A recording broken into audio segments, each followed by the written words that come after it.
కల్పించింది, మాకు ప్రభుత్వాలు కల్పించలే. బాబాసాహెబ్ అంబేద్కర్ రాజ్యాంగం ఏం రాశారో ఆ యాక్ట్ ప్రకారము ఎస్సీ ఎస్టీలకు మాకు భూములు ఇచ్చారు, దున్నుకొని జీవించే హక్కు ఇచ్చారు. ఆ హక్కులను కూడా వారసత్వంగా కూడా చేయమని కూడా ఆ చట్టం చెప్తా ఉంది. ఇవాళ అసైన్మెంట్ భూ బదలాయింపు నిషేధం చట్టం PADO యాక్ట్ చెప్తా ఉన్నది. నువ్వు దానికి ఉల్లంఘన ఇక్కడ స్థానిక ఎమ్మెల్యే పొంగులేటి శ్రీనివాసరెడ్డి గారు, ఈ రెవెన్యూ శాఖ మినిస్టర్ గారు నేను మీకు తెలియపరుస్తూ ఉన్నాం.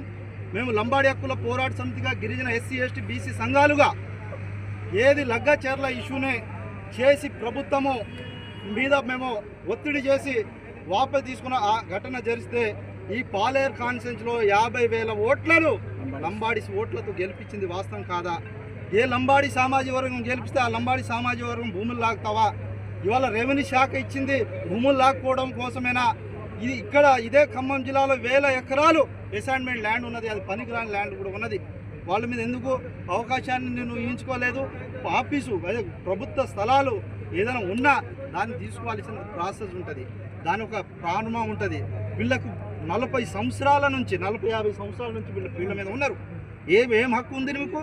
ఇవాళ 5 సంవత్సరాలు గెలుస్తావు, ఓడుతావు, ఇది శాశ్వతం కాదు. ఇంకో 3 సంవత్సరాలు నీకు ఓడిస్తారు. ఇదే లంబాడి సామాజికం ఓడిస్తుంది. ఇదాను చేసే పని.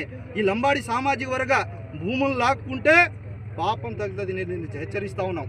ఏ లంబాడి సమాజం పాలేరులో మేము గెలిపిస్తే మా మీద లావణి భూములు లేవాల ఏది మన అసైన్మెంట్ ల్యాండ్లో పక్కా పాస్ బుక్ ఇస్తామని, లావడి అసైన్మెంట్ సమస్యను పరిష్కారం చేస్తామని అనేక మీటింగ్లు పెట్టించావు కదా. ఆ మీటింగ్లు నీ కమిట్మెంట్ మీద ఉండమని కూడా నేను ఇక్కడ ఉన్న మంత్రి పొంగులేటి శ్రీనివాసరెడ్డికి హెచ్చరిస్తూ ఉన్నాం. ఇది చాలా మంత్రి గారు, ఈ తెలంగాణ రాష్ట్రంలో అనేక మూలలో ప్రాంతాల్లో నువ్వు లావణి భూములు లాక్కొని ఇవాళ లంబాడి సామాజికను ఇబ్బంది పెడతా ఉన్నాం. ఈ ఉమ్మడి ఖమ్మం జిల్లా ఉద్యమాల కిలా, చైతన్యం ఉన్న కిల్లా, ఇది గెలిపించిన అవకాశం వచ్చింది.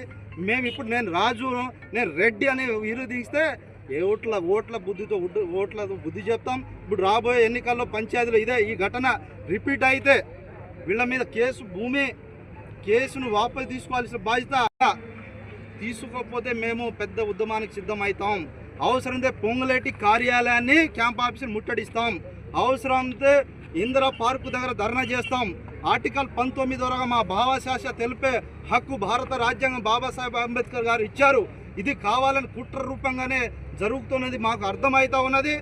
ఏ దాడులు చేసిన పోలీస్ యంత్రాంగాన్ని కోరుతా ఉన్నాం. ప్రభుత్వాలు మారుతూ ఉంటుంది. పోలీస్